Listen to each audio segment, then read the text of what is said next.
तकलीफ की आखिरी हदों को छूते हुए मैं मुड़कर रवि को देखा था, जिसके चेहरे के हाव भाव बिल्कुल सपाट थे, जैसे कि उसे कोई दिलचस्पी ही ना हो। ये सर्दियों का ऐसा मौसम था जिसमें कभी हल्की गर्मी और कभी ठंड पड़ जाती थी। इस शहर का मौसम यूं ही रहता था, जैसे कि इस पर किसी का कोई असर ही नहीं। रवि का दिल भी इस शहर के मौसम की तरह ही है, पल में तोला, पल में माशा। मेरे हाथों में मेरी नन्ही बच्ची का सर्द पड़ा हुआ जिस्म था, जिसकी लाश हाथ में उठाए मैं फूट फूट कर रोए जा रही थी। ऐसा लगता था जैसे आंसुओं का सैलाब आ गया हो, जो बहता ही जा रहा था।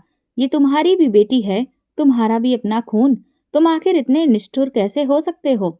मैंने उसे नन्ही गुड़िया के वजन को पकड़ाते हुए जिसको थमाया और रवि की गोद में डाल दिया, जो सूखी पड़ी निगाहों से मुझे देख रहा था। बच्ची को अपनी गोद में महसूस करते ही एकदम से वो तेजी से उठा और बच्ची वापस मेरे हाथ में पकड़ाई, फिर दरवाजे से बाहर निकल गया। तुम इस दुनिया के सबसे जालिम बाप हो। तुम्हें अपनी बेटी का मुर्दा चेहरा भी पिघला नहीं पा रहा। तुम सबको मेरी बद्दुआ लगेगी। रवि, मैं पीछे से चिल्लाते हुए कह रही थी। मेरी पूरी दुनिया ही आज लुट चुकी थी। सब खत्म हो गया था। ऐसा लगता था जैसे इस भरी दुनिया में मेरा कोई नहीं है, मेरी किसी को भी सुनाई नहीं दे रही थी। ऐसा लगता है जैसे सबके कान बंद हो चुके हैं। मैं कोने में बैठी अपनी बेटी के मुर्दा चेहरे की तरफ देखती जा रही थी। आस पड़ोस की औरतें मेरे आसपास बैठी अफसोस का इजहार कर रही थी, लेकिन इनमें से किसी का भी अफसोस अब मेरी बेटी मुझे वापस नहीं लौटा सकता था। थोड़ी ही देर में मोहल्ले के कुछ मर्द आए और मेरे हाथ से इस बच्ची को ले जाने को कहा, क्योंकि दफनाने का इंतजाम करना है। मुझे तो ऐसा लगा जैसे कोई मेरा सीना चीर कर मेरा दिल निकाल कर ले जा रहा है। मैं रोते हुए नंगे पांव बच्ची के पीछे भागी, लेकिन औरतों ने मुझे पकड़कर रोक दिया। मेरी बेटी कितनी बदनसीब थी, जिसे ना तो जिंदगी में बाप का प्यार नसीब हुआ और ना ही मौत के बाद। मेरा नाम कविता है।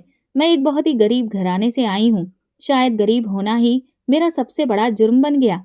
हम 7 भाई बहन थे और हम सबका खर्चा उठाने मेरे बाप के लिए बहुत ज्यादा मुश्किल होता जा रहा था। वो एक मामूली मजदूर थे। कभी काम मिलता तो कभी काम नहीं मिलता, और इसी तरह से मुश्किल से हमारा गुजारा होता था। माँ रूखी सूखी खाकर भी भगवान को शुक्रिया अदा करती थी। माँ ने कभी भी हमें ज्यादा लालच करना नहीं सिखाया था। जितना होता था हम उसमें खुश रहने की कोशिश करते थे। मेरे भाई थोड़े बड़े हुए तो मेरे पिता उन्हें भी अपने साथ काम पर ले जाने लगे। हम में से किसी ने भी पढ़ाई लिखाई नहीं की थी, लेकिन मुझे पढ़ने का बहुत शौक था। मोहल्ले की एक लड़की के पास में थोड़ी देर के लिए पढ़ने के लिए चली जाती थी।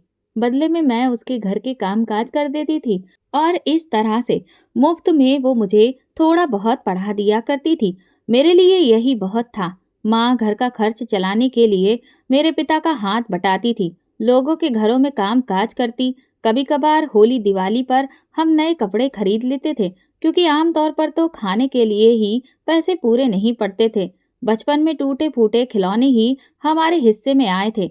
मैं हमेशा सोचा करती थी कि जब मेरी अपनी औलाद होगी तो मैं उसे किसी भी चीज की कमी नहीं होने दूंगी। जो वक्त मैंने देखा है वो मैं उसे नहीं देखने दूंगी। लेकिन मुझे क्या पता था कि मेरी जिंदगी क्या मोड़ ले लेगी। जब मैं 16 साल की हो गई तो माँ ने मेरे लिए रिश्ते ढूंढना शुरू कर दिए। माँ चाहती थी कि अपने हैसियत के मुताबिक ही वो कोई रिश्ता ढूंढे, क्योंकि ना तो हम दहेज दे सकते थे और ना ही कोई पैसा वगैरह। खुद की नजर पर माँ ने कई रिश्ते देखे, लेकिन फिर एक दिन अचानक रिश्ते बताने वालों की तरफ से एक रिश्ता हमारे घर आया। वो खाते पीते घराने के थे। बहुत ज्यादा अमीर तो ना थे, लेकिन हमसे तो बहुत ही अच्छे थे। पहले तो माँ ये रिश्ता करने से डर रही थी, लेकिन जब वो उन लोगों से मिली तो उन्हें देखकर मन को तसल्ली हो गई। मेरे पिता भी निश्चिंत हो गए थे।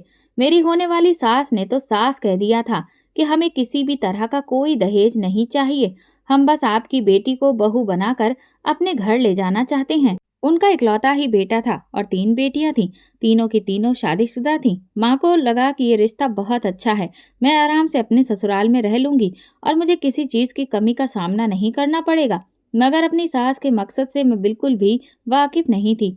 उन्होंने ये रिश्ता सिर्फ और सिर्फ इसलिए किया था ताकि गरीब घराने से लड़की लेकर आऊं और उसे हमेशा दबा कर रखूं। उन्हें भी आम औरतों की तरह इस बात का डर था कि अगर किसी बड़े घराने से लड़की लाई तो कहीं वो उनसे उनका इकलौता बेटा छीन ना ले और उसके घर पर राज ना करे। गरीब लड़की को दबाकर रखने का सोच रही थी। हम लोगों ने तो अच्छी नीयत से रिश्ता किया था, लेकिन दूसरी तरफ से नीयत ही खराब थी। शादी के इंतजाम का सारा खर्चा मेरी सास ने उठाया था। हम सब लोग बड़े खुश थे। सब मेरे नसीब को देखकर खूब दुआएं देते थे। मेरी सास की खूब तारीफें करते। मुझे भी लग रहा था कि जैसे मैं अपने सपनों के राजकुमार को पाने वाली हूँ, जिससे मेरी जिंदगी बहुत खूबसूरत हो जाएगी। लेकिन जब मैं शादी के बाद अपने घर में कदम रखा, तब मुझे पता चला कि ये मेरा घर ही नहीं है। ये तो सिर्फ मेरी सास का घर है और इस घर पर राज भी मेरी सास का ही चलता है। शादी की पहली रात मेरे पति ने मुझे साफ साफ कह दिया कि मेरी माँ के मुताबिक ही चलना होगा। जिस चीज से वो मना करेंगे, इसका मतलब है कि वो मना हो जाएगी और उनकी किसी भी बात से इनकार मत करना। अगर वो खुश रहें तो तभी मैं तुम्हें खुश रखूंगा। वही आम मर्दों वाली बातें। मैंने अपने पति की चुपचाप सर झुकाकर बात सुन ली। मेरी माँ ने हमेशा अपने पति के आगे सर झुकाना सिखाया था और पति के हुक्म को मानने को कहा था। शादी के शुरू के दिन तो बहुत अच्छे गुजर गए, लेकिन उसके बाद सास ने अपने तेवर दिखाने शुरू किए। मेरी ननद, जो शादी के बहाने घर पर आई हुई थी, एक हफ्ता गुजर जाने के बाद भी वहां से जाने को तैयार नहीं थी। हालांकि रिसेप्शन भी हो चुका था। रोजाना उनके पति और बच्चे हमारे घर में ही आकर बैठ जाते थे और रात का खाना खाते। तो अब रोज की बात हो गई थी। शुरुआत में तो मैंने कुछ भी नहीं बोला, लेकिन फिर मुझे अजीब सा लगने लगा, क्योंकि मेरे साथ सारा काम मुझसे ही करवाती थी और खुद अपनी बेटियों के साथ बैठकर बातें करती रहती थी। इतने सारे लोगों का काम एक साथ करना मेरे लिए काफी मुश्किल हो जाता था और सबकी पसंद भी अलग अलग होती थी। अगर कभी मुझसे कोई चीज खराब हो जाती तो फिर मुझे ताना भी मारा जाता था कि कभी कुछ अच्छा देखा ही नहीं है, इसीलिए जरा सी अच्छी चीज देखकर पागल हो जाती है। मेरी सास बातों ही बातों में मुझे मेरी गरीबी का ताना मारना नहीं भूलती थी। वो कभी मेरे पिता के बारे में तो कभी कभी माँ के बारे में उल्टी सीधी बातें करती थी, जो कि मुझे पसंद नहीं आती थी। लेकिन मैं इतने वक्त में ये समझ गई थी कि इस घर में कोई भी मेरे साथ नहीं है। अगर मैं अपनी जुबान खोलूं या जवाब में कुछ भी कहा तो उल्टा मुझे ही इस घर से बेदखल कर दिया जाएगा और हम गरीब घरों की लड़कियां मरते दम तक ससुराल में ही अपनी जगह बनाने की कोशिश करती रहती हैं, ना कि लड़ झगड़ कर नाराज होकर अपने पिता के घर पर जाकर बैठ जाती हैं, क्योंकि वो ये अच्छे से जानती हैं कि उनके पीछे और भी भाई बहन हैं जिनकी शादियां होनी है। मेरा पति रवि एक अच्छे ऑफिस में नौकरी करता है, लेकिन उसकी सैलरी कितनी है इस बात का मुझे कोई भी अंदाजा नहीं था, क्योंकि आज तक उसने मुझे कभी खर्चे के लिए पैसे नहीं दिए थे। सारी तनख्वाह वो महीने के शुरू में अपनी माँ के हाथ पर लाकर रख देता था और मुझसे कहता था कि अगर तुम्हें किसी भी चीज की जरूरत है तो माँ से ही मांग लो। कभी कभी तो मुझे बहुत ही शर्मिंदगी का सामना करना पड़ता था, क्योंकि मेरी सास मुझे बहुत बेइज्जत करने के बाद ही कुछ पैसे देती थी, वो भी चंद 100 रुपए, जिससे आज के जमाने में कुछ भी खरीदना तो नामुमकिन सी बात थी। मेरी भी बहुत सी जरूरतें होती थी, लेकिन ये सब लोग मेरा मजाक बनाते थे और मेरी बेबसी को देखकर ठहाके लगाते थे। मेरी सास सारा पैसा अपने पास रखती और उनमें से कुछ पैसे वो अपनी बेटियों को दे देती और बाकी घर के खर्चे के लिए इस्तेमाल करती थी, लेकिन मुझे वो 1 रुपया तक नहीं देती थी। एक दो बार मैंने अपने पति से जब पैसों को लेकर बात की तो वो तो मुझ पर आग बबूला होकर चिल्लाने लगा। बोला, तुम तो घर पर पूरा दिन रहती हो, तुम्हें आखिर किस चीज की जरूरत है? माँ जो बेहतर तुम्हारे लिए समझेगी वो खुद ले लेगी, इसलिए चुपचाप अपना घर का काम किया करो। ये कहकर वो करवट बदल कर सो गया था। मेरी शादी को काफी वक्त गुजर गया था।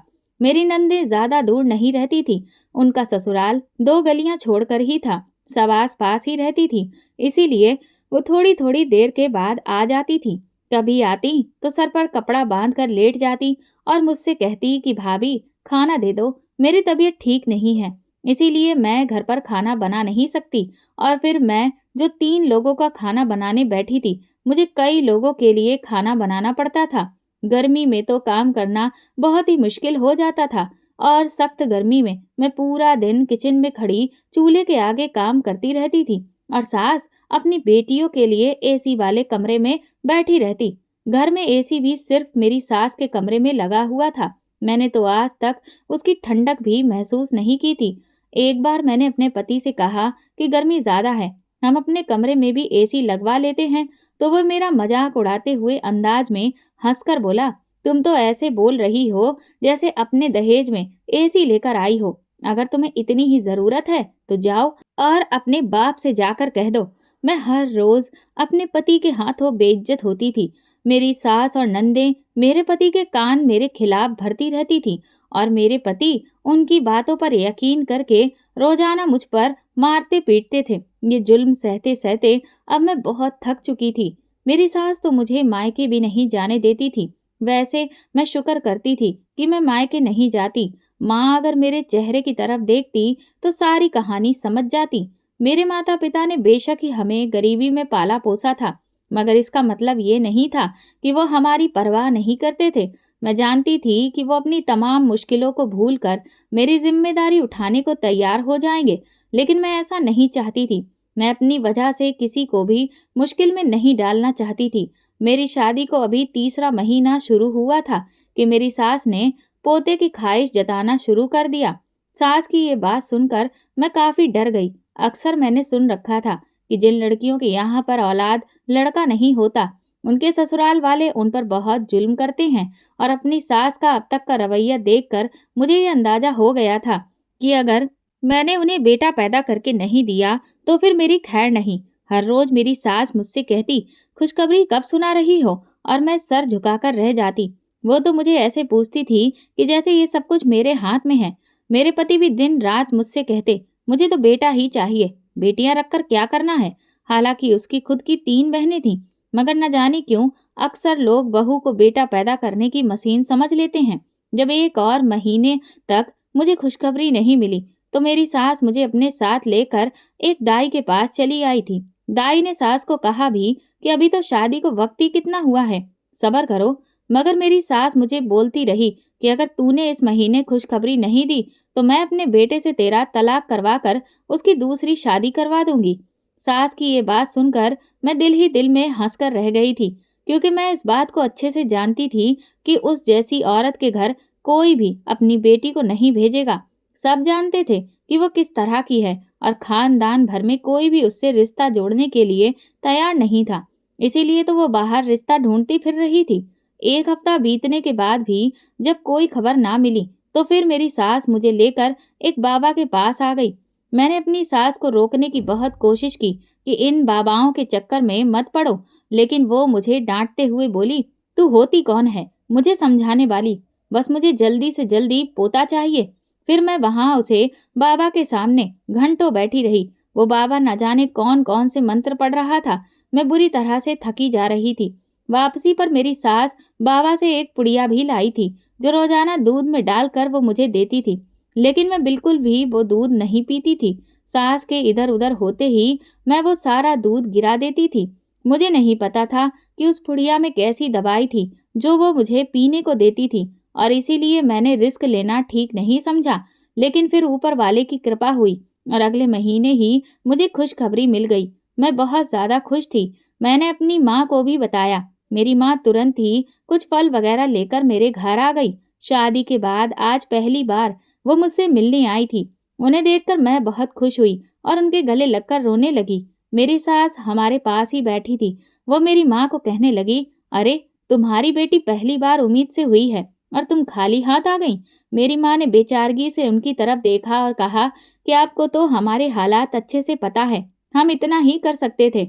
इसके पिता का कामकाज आजकल ठीक नहीं चल रहा है, घर में खाने के लाले पड़े हुए हैं, इसीलिए मैं ज्यादा कुछ नहीं ला सकी। माँ के इस तरह से कहने पर मुझे बहुत अफसोस हुआ था, लेकिन मैं अपनी सास को कुछ भी नहीं कह सकती थी। मेरी माँ जब वापस गई तो सास ने मुझे अपने सामने खड़ा किया और बोली, आज तो तुम्हारी माँ आ गई और मैंने उसे बर्दाश्त कर लिया, लेकिन रोज रोज के तमाशे मैं बर्दाश्त नहीं करूंगी।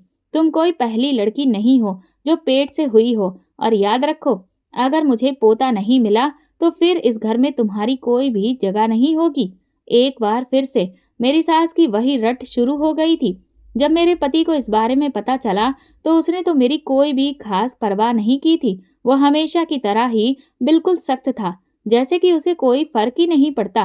कभी कभी तो ऐसा लगता था कि जैसे वो एक रोबोट है, इंसान है ही नहीं, और उसका रिमोट उसने अपनी माँ के हाथ में दे रखा है। उसका मूड भी अपनी माँ के हिसाब से ही बदलता था।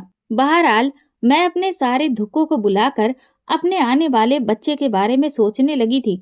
मुझे तो अब तक यही लग रहा था कि मेरे पेट से होने की बात सुनकर मेरी सास अब मुझे थोड़ा आराम करने देगी, लेकिन ये मेरी गलतफहमी साबित हुई जब मुझे पता चला कि मेरी नंद भी पेट से है। और मेरी सास ने फौरन ही उसे अपने घर पर बुला लिया और कहा कि जब तक तुम्हारा बच्चा नहीं हो जाता, तब तक तुम यहीं पर रहोगी। इस हालत में तुम्हें अपने ससुराल में रहकर कामकाज करने की कोई जरूरत नहीं है। मैं तो अपनी सास की इस तरह की बात सुनकर आह भरकर रह गई थी, क्योंकि मैं तो पहली बार पेट से हुई थी और मेरी नंद का तो ये तीसरा बच्चा था। मेरी सास उसका बहुत ज्यादा ध्यान रखती थी, उसे खूब फ्रूट्स वगैरह खिलाती, दूध देती, मगर मुझे हमेशा बचा कुचा खाने को ही मिलता था और ना ही मुझे कोई डॉक्टर के पास लेकर जाता था। कुछ दिनों से मुझे पेट में बार बार दर्द महसूस हो रहा था। मैंने रवि से इस बात का जिक्र किया तो उसने कहा कि तुम औरतों के नाटक तो खत्म ही नहीं होते हैं, मुंह बंद करके सो जाओ, थोड़ी देर में खुद ही ठीक हो जाएगा। लेकिन फिर 2-3 दिन तक मेरा दर्द ठीक ही नहीं हुआ। मैंने दोबारा से अपने पति या सास से इस बात का जिक्र नहीं किया, लेकिन दिल ही दिल में मुझे बहुत डर लग रहा था कि कहीं मुझे कुछ हो न जाए। और इस तरह से कई महीने निकल गए। मैं बहुत ही ज्यादा कमजोर होती जा रही थी, लेकिन मेरी सास को तो सिर्फ अपनी बेटी की फिक्र लगी हुई थी। मेरी हालत चाहे जितनी भी खराब होती, वो घर के सारे काम मुझसे ही करवाती थी और साथ ही अपनी बेटी की सेवा भी मुझसे करवाती थी। हालांकि मैं भी इस दौर से गुजर रही थी जिस दौर से उनकी खुद की बेटी गुजर रही थी, लेकिन उन्हें सिर्फ अपनी बेटी की फिक्र थी। एक रात मुझे बहुत तेज दर्द उठा और मेरी सास ने मुझे अस्पताल ले जाने की बजाय दाई को दिखा दिया।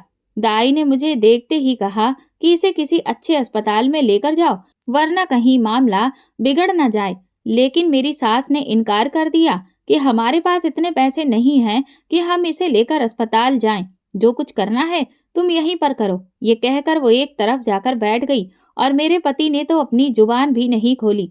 मुझे तो लग रहा था कि वो मेरे लिए ना सही, लेकिन अपने बच्चे के लिए तो कुछ बोलेगा, लेकिन उसने ऐसा कुछ भी नहीं किया।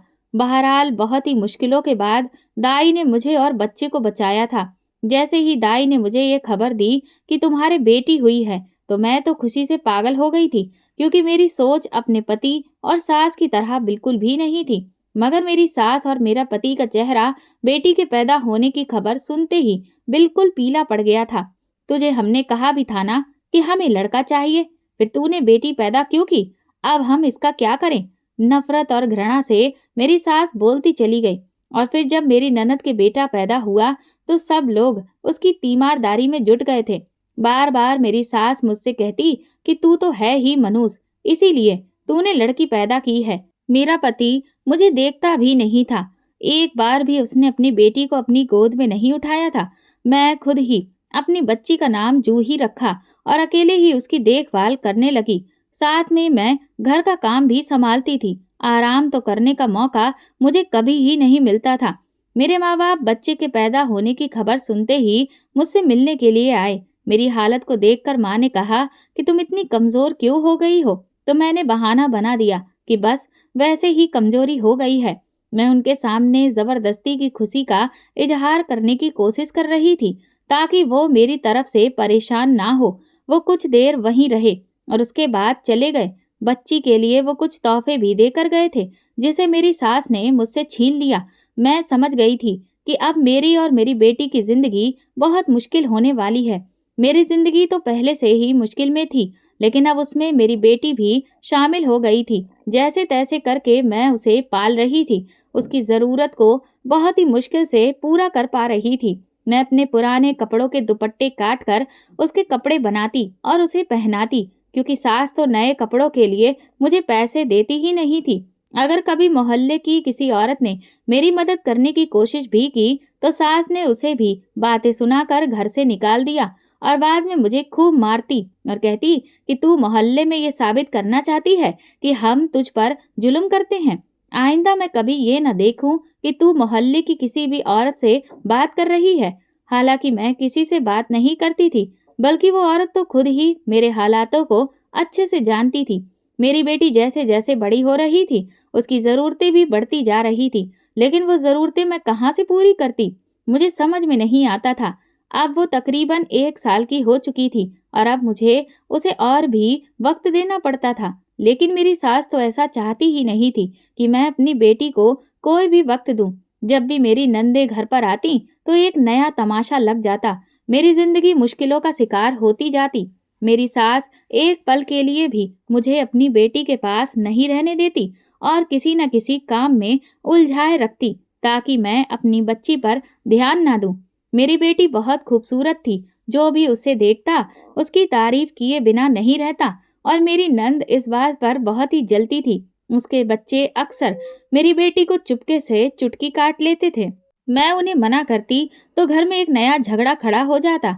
एक दिन मेरी बेटी बहुत ज्यादा बीमार थी। बुखार तो उसे कई दिनों से आ रहा था, लेकिन ना तो मेरे पति उसे डॉक्टर के पास लेकर जाते थे और ना ही सास लेकर जाने देती थी। ऐसे में मैं घर के ही घरेलू नुस्खे इस्तेमाल करके किसी न किसी तरह से गुजर बसर कर रही थी। लेकिन उस दिन उसकी तबीयत हद से ज्यादा खराब हो गई। वो लगातार रोए चली जा रही थी। मैं किचन में जल्दी जल्दी काम निपटाने में लगी थी कि तभी उसी वक्त सास वहां पर आ गई। ये कैसी रोटी बनाई है तूने? तुझे कहा भी था मैंने कि पहले की रखी रोटी मेरी बेटी को मत देना। चल, ताजा रोटी बना कर दे। सास की बात पर मैंने एक नजर कमरे की तरफ देखा और फिर सास को देखकर कहा कि मैं थोड़ी देर में बना देती हूँ। मेरी बच्ची रो रही है, जरा मैं उसे देख लूं। लेकिन सास ने एक जोरदार थप्पड़ मेरे मुंह पर मारा। मेरे सामने जुबान चलाएगी? तुझे मैंने क्या कहा है कि पहले रोटी बना, इसके बाद जो भी करना हो करती रहना। इतना कहकर वो वहां से चली गई। ये पहली बार नहीं था कि मेरी सास ने मुझे मारा था, लेकिन हर बार उसकी मार खाकर मुझे बेइज्जती का एहसास होता था। वो लोग मुझे ऐसा बर्ताव करते थे कि जैसे मैं कोई कूड़ा करकट हूँ। मैं रोते हुए किचन में आ गई और जल्दी जल्दी रोटी बनाने लगी। मैं चाहती थी कि जल्दी से सारा काम खत्म हो जाए, ताकि मैं अपनी बेटी को जाकर देख सकूं। उसके बिलक कर रोने की आवाज मुझे किचन तक सुनाई दे रही थी और मेरा दिल खून के आंसू रो रहा था। मैं अपनी बेटी के लिए कुछ भी नहीं कर पा रही थी। ये लोग तो पहले से ही मुझे और मेरी बेटी को सिर्फ एक बोझ समझते थे। भला हमारा ध्यान कौन रखता, हमारी परवाह कौन करता? यहाँ तो सबको सिर्फ अपनी पड़ी हुई थी। रोटी बनाकर जैसे ही मैं किचन से निकलने लगी, तभी मेरी नंद किचन के दरवाजे पर आकर खड़ी हो गई। वो बोली, मेरे लिए साथ में भुजिया भी फ्राई कर दो। जो सब्जी तुमने बनाई है वो मैं बिल्कुल भी नहीं खाऊंगी। मेरा भुजिया खाने का मन हो रहा है। थोड़ी देर पहले वो खुद ही सब्जी की फरमाइश करके गई थी और अब मुझे परेशान करने के लिए भुजिया बनाने की फरमाइश कर रही थी। मैंने कहा, सीमा दीदी, मुझे अपनी बेटी को देखना है। उसकी तबीयत ठीक नहीं है, वो रो रही है। एक नज़र उसे देख लूं, फिर मैं आपको बनाकर दे देती हूँ। नंद से कहकर मैं वहां से निकलने ही लगी थी कि अचानक उसने मेरा हाथ पकड़कर मुझे रोक लिया। तुम्हारी इतनी हिम्मत, तुम मुझे इनकार करोगी? तुम और तुम्हारी बेटी की क्या औकात? चल, जल्दी से मेरे लिए खाना बना, वरना मैं अभी माँ से शिकायत लगा दूंगी। ये कहते हुए उसने मुझे किचन में धकेल दिया। मैं जल्दी जल्दी उसके लिए खाना तैयार करने लगी। जैसे जैसे वक्त गुजरता जा रहा था, मेरे दिल की धड़कन बहुत ही तेज होती जा रही थी। अपनी बेटी की आवाज मुझे बहुत ही अब धीमी धीमी सुनाई दे रही थी। शायद वो रो रो कर अब थक चुकी थी। मैंने खाना बनाकर नंद को दिया और फौरन से भागती हुई अपने कमरे में आई। मेरी बेटी अब बिल्कुल खामोश हो चुकी थी और बेड पर एक तरफ लेटी हुई थी। ऐसा लग रहा था कि जैसे उसकी गर्दन ढुलक गई हो। मेरे दिल को कुछ हुआ। मैं भागती हुई उसके करीब आई। जैसे ही मैंने उसके चेहरे को हाथ लगाया, वो ठंडी पड़ी हुई थी। ना ही वो हाथ पांव हिला रही थी और ना ही रो रही थी। परेशानी से मैंने उसे झंझोड़ना शुरू कर दिया। मेरा दिल हर गुजरते लम्हे के साथ बंद होता जा रहा था, मगर वो कोई भी रिस्पॉन्स नहीं दे रही थी। डर के मारे मैंने चिल्लाना शुरू कर दिया, मगर किसी को भी मेरे चीखने चिल्लाने की परवाह नहीं हुई। मेरी बेटी की धड़कनें रुक गई थी और उसकी सांसें भी नहीं चल रही थी। मुझे जल्दी ही एहसास हो गया कि वो इस दुनिया को छोड़कर जा चुकी है। मेरे तो जैसे होश व हवास ही गुम हो गए थे। मैं कुछ भी नहीं कर पा रही थी। मेरे हाथ पांव कांप रहे थे। मुझे समझ नहीं आ रहा था कि मैं क्या करूं। मैं भागते हुए कमरे से निकली और अपने सास के कमरे का दरवाजा खोला। मुझे यूं अचानक दरवाजा खोलते देखकर वो चिल्लाने लगी, क्या तुझे तमीज नहीं है? कितनी बार कहा है कि बिना दरवाजा खटखटाए मत खोला कर, और फिर तुझे बिना इजाजत अंदर कैसे आ गई? मगर मुझे इस वक्त उनके डांटने की कोई भी परवाह नहीं थी। जूही, उसकी हालत बहुत खराब है, मैंने हकलाते हुए बोल रही थी। तो हम क्या करें अगर उसकी हालत खराब है? मेरी सास ने दो टूक जवाब दिया। वो सांस नहीं ले रही है, प्लीज एक बार आकर उसे देख लीजिए, उसे अस्पताल लेकर जाना है। मैं आपके आगे हाथ जोड़ती हूँ। मैं उनके सामने हाथ जोड़े खड़ी हो गई, लेकिन वो लोग आगे से हंसने लगे।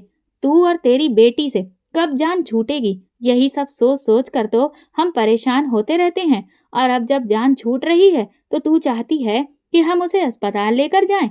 अरे मरती है तो मरने दे, मेरी नंद ने बड़ी ही संगदिली से कहा, ये सोचे बिना कि उसके खुद के भी बच्चे हैं। मैं दुखी दिल से वापस अपने कमरे में आ गई। अपने पति रवि को फोन किया तो उसने मेरा फोन नहीं उठाया। काफी देर तक मैं फोन ट्राई करती रही। जब मुझसे बर्दाश्त नहीं हुआ तो मैं घर से बाहर निकली और पड़ोसन का दरवाजा खटखटाया, उन्हें सारी सिचुएशन के बारे में बताया। उनके पति डॉक्टर थे। उनके पति ने तुरंत ही मेरी बच्ची को चेक किया और इनकार में सिर हिला दिया। मैं वहीं पर रोने लग गई थी। बात मोहल्ले वालों तक पहुंची तो मेरी सास भी कमरे से बाहर निकल आई और मुझे चोटी से पकड़कर अंदर लाई। ये क्या है? तूने पूरे मोहल्ले में मेरा तमाशा लगा दिया है। अभी रुक, तेरे पति को बुलवाती हूँ। ये कहते हुए उन्होंने अपने बेटे को फोन मिलाया। रवि ने पहली ही बैल पर फोन उठा लिया। मुझे बहुत दुख हुआ कि मैं इतनी देर से कॉल कर रही थी, लेकिन रवि ने तब फोन नहीं उठाया। सास ने उसे न जाने क्या कहा कि वो भागा भागा अपना काम छोड़कर घर वापस आया। मुझे लगा कि शायद बेटी की तड़प में आया है, लेकिन वो तो अपनी माँ के पल्लू से लगकर बैठ गया। वो खुद भी अपनी बेटी को एक बोझ समझता था। उसकी तो जान छूट गई। मोहल्ले वालों ने ही मिलकर अर्थी वगैरह का इंतजाम किया। सब लोग रवि पर थू थू कर रहे थे कि ये कैसा इंसान है, अपनी बेटी की अर्थी का इंतजाम भी नहीं कर रहा।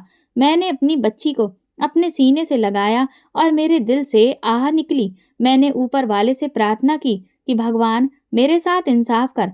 मैंने बहुत जुल्म बर्दाश्त किया है, लेकिन अपनी बच्ची पर मैं इतना जुल्म बर्दाश्त नहीं कर सकती। वो तड़प कर मर गई, लेकिन किसी को भी उस पर तरस नहीं आया। अब तू ही इंसाफ करने वाला है। अभी मैंने इतना ही कहा था कि अचानक से अंदर से मेरी सास के चिल्लाने की आवाजें आना शुरू हो गईं।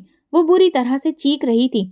मैं तेजी से अंदर भागी तो देखा कि सामने सास की हालत बहुत खराब हो रही थी। उसके मुंह से झाग निकल रहा था और हाथ पांव मुड़ रहे थे। मेरी मुर्दा बच्ची अब भी मेरे सीने से लगी हुई थी। मेरा पति फौरन से सास को लेकर बाहर निकला और अस्पताल की तरफ चला गया। नंदे भी साथ में गईं। मोहल्ले की औरतें पीछे बैठकर बातें करने लगीं। इसे अपनी बहू और पोती पर बहुत जुल्म किया है, अब इस पर ऊपर वाले की लाठी की मार पड़ेगी। भगवान इंसाफ करता है। मेरे पति के वापस आने तक मेरी बच्ची को दफनाया जा चुका था। मेरा तो रो रो कर बुरा हाल हो रहा था। मैं इन सबको दुखी दिल से बद्दुआ दे रही थी। मेरी माँ को जब ये बात पता चली कि मेरी बच्ची अचानक इस दुनिया को छोड़कर चली गई, तो वो अपने सारे काम छोड़कर भागी भागी मेरे घर आई। मैंने पूरी बात अपनी माँ को बता दी। वो रोते हुए मुझे गले लगाते हुए बोली, बेटी, तुमने हमें ये सब पहले क्यों नहीं बताया? कितनी बार मैंने तुमसे पूछा, लेकिन तुमने अपनी जुबान बंद रखी थी। ये लोग इतने जालिम हैं, मैं कभी सोच भी नहीं सकती थी। चलो मेरे साथ वापस घर, और आइंदा इनके घर में कदम रखने की जरूरत नहीं है। मेरे माँ बाप मुझे अपने साथ वापस घर ले आए। मेरे पिता ने कहा कि तुम हम पर बोझ नहीं हो, बल्कि बेटियां तो भगवान की रहमत होती हैं। देखो, अब हमारे हालात ठीक हो रहे हैं। हमने अपनी बेटियों पर कभी भी जुल्म नहीं किया और ना ही उन्हें बोझ समझा है। तुम यहाँ पर रहो। अब अगर तुम्हें वो लेने आएंगे भी तो मैं तुम्हें उन जालिमों के हवाले नहीं करूंगा। मैं चुपचाप घर के कोने में बैठी रहती। मेरी निगाहों के सामने मेरी बेटी का चेहरा घूमता रहता। तकरीबन एक हफ्ते के बाद मेरा पति मुझे लेने आया। वो भी मजबूरी में कहने लगा, मेरी माँ की तबीयत बहुत ज्यादा खराब है। घर पर सारा काम संभालने के लिए तुम्हारी जरूरत है। घर आ जाओ। अभी भी उसके लहजे में बहुत अकड़ थी। मेरे पिता ने साफ इनकार कर दिया कि मेरी बेटी तुम लोगों की नौकर नहीं है।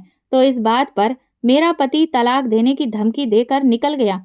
मेरे पिता ने कोई जवाब नहीं दिया, और वाकई में कुछ दिनों के बाद मेरे पति ने मुझे तलाक के कागजात भिजवा दिए। मुझे इस सब से कोई फर्क नहीं पड़ा था। मैं इस तरह के जालिम इंसान के साथ वैसे भी नहीं रह सकती थी।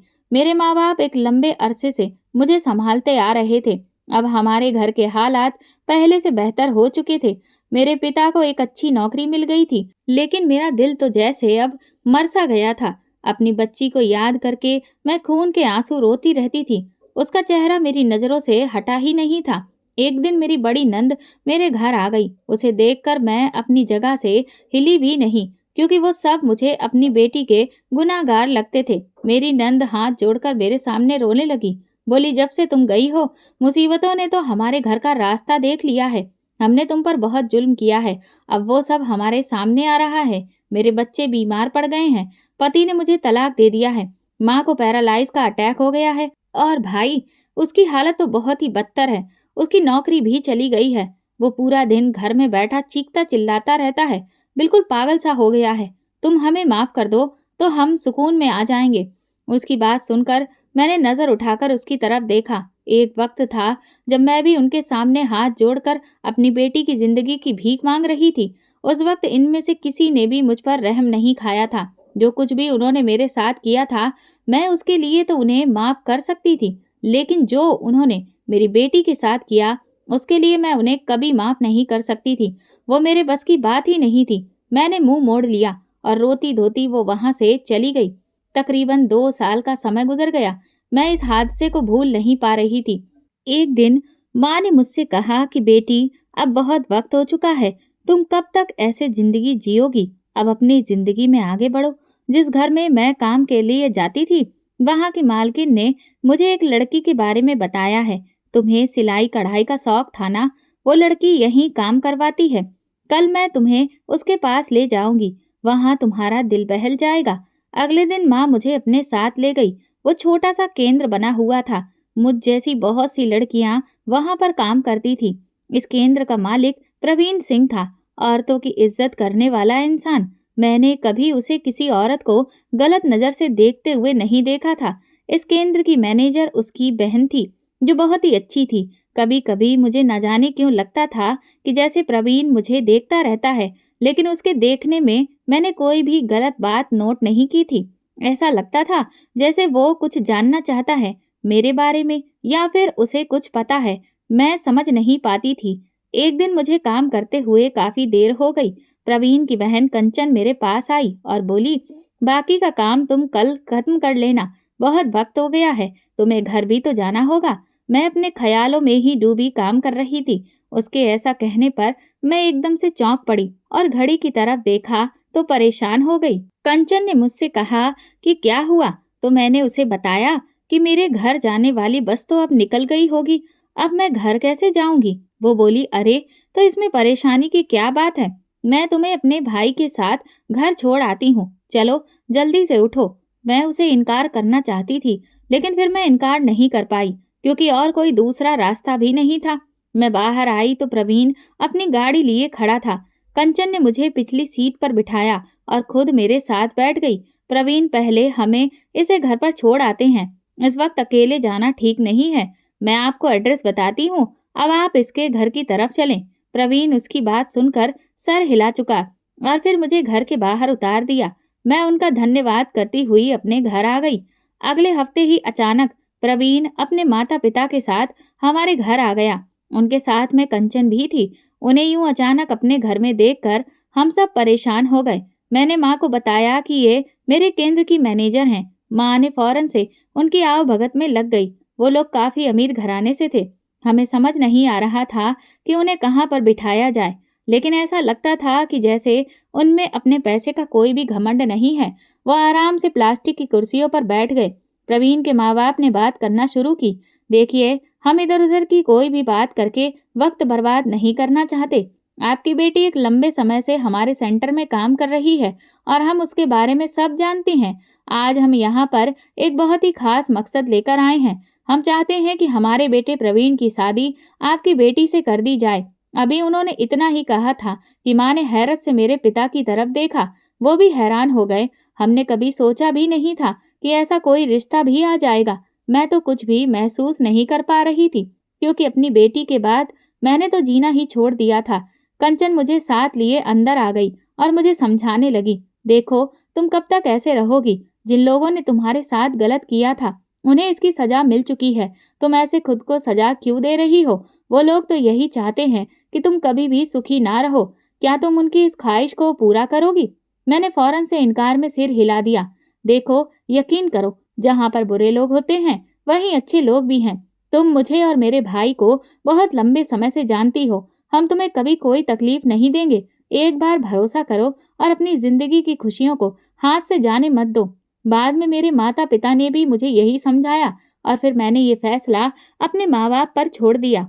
मैं जानती थी कि बाकी बहनों की ज़िम्मेदारी भी उनके सर पर है। उनके जब भी रिश्ते आते थे, सब यही सवाल करते थे कि बड़ी बेटी घर पर क्यों है? कुछ दिन बाद मेरी माँ और पिता ने उन्हें हाँ कर दिया। मैं काफ़ी ज़्यादा डर रही थी कि मेरी ज़िंदगी दोबारा से वैसी ही ना हो जाए, जैसे पहली थी। डरते-डरते मैंने शादी के लिए हाँ की। इन लोगों ने बहुत ही सादगी से शादी की और विदाई हो गई। प्रवीण की भी ये दूसरी शादी थी। उसकी पहली बीवी कैंसर से लड़ते-लड़ते इस दुनिया से विदा हो गई। लेकिन शादी के बाद मेरा सारा डर खत्म हो गया। प्रवीण मेरे साथ बहुत ही अच्छे से रह रहा था। वो मेरा बहुत ध्यान रखता था और उसके घरवाले भी बहुत अच्छे थे। मैं हर पल भगवान का शुक्रिया अदा करती। न जाने मेरी कौन सी अच्छाई के बदले मुझे इतने अच्छे लोग मिले थे। मेरे माँ-बाप मुझे खुश देखकर अब सुकून से हो गए थे। बस मेरी बेटी की याद मेरे दिल को कचोटने लगती थी। लेकिन फिर ऊपर वाले की ऐसी रहमत हुई कि मुझे एक और बेटी उन्होंने दे दी और जब मेरे यहाँ पर बेटी पैदा हुई तो प्रवीण उसके घरवाले खुशी से फूले नहीं समा रहे थे। उन्होंने मुझे ऐसा कुछ भी नहीं कहा था कि हमें पहले पोता चाहिए, बल्कि वो तो बेटी को भगवान की कृपा समझते थे। मैंने उस बेटी का नाम भी जूही रखा था। प्रवीण ने कोई ऐतराज नहीं किया। वो अपनी बेटी का बहुत ख्याल रखते थे, बिल्कुल किसी राजकुमारी की तरह उसे पाल रहे थे। जूही जब 2 साल की हुई तो भगवान ने एक बार फिर से मेरी गोद भर दी और इस बार मुझे जुड़वा बेटे पैदा हुए, जिन्हें पाकर मैं बहुत ज्यादा खुश थी। लेकिन उनके आने के बाद भी प्रवीण की नजरों में जूही की अहमियत कम नहीं हुई थी, बल्कि सारे घरवाले उसे बहुत प्यार करते थे। मैं अब अपनी जिंदगी में पूरी तरह से खुश हूँ और निश्चिंत हूँ। प्रवीण जैसा हमसफर मिलना किसी आशीर्वाद से कम नहीं होता। जो लोग जमीन पर खुद को भगवान समझने की भूल कर बैठते हैं, फिर उन्हें उस ऊपर वाले का कहर भी देखने को मिलता है। दोस्तों, अगर आपको हमारी कहानी पसंद आई है तो कमेंट करके ज़रूर बताएं और वीडियो को लाइक करके ज़्यादा से ज़्यादा शेयर करें। चैनल पर नए हैं तो सब्सक्राइब करें और हाँ, नोटिफिकेशन बेल को ज़रूर दबाएं ताकि अगली अपडेट सबसे पहले आपको मिले। धन्यवाद।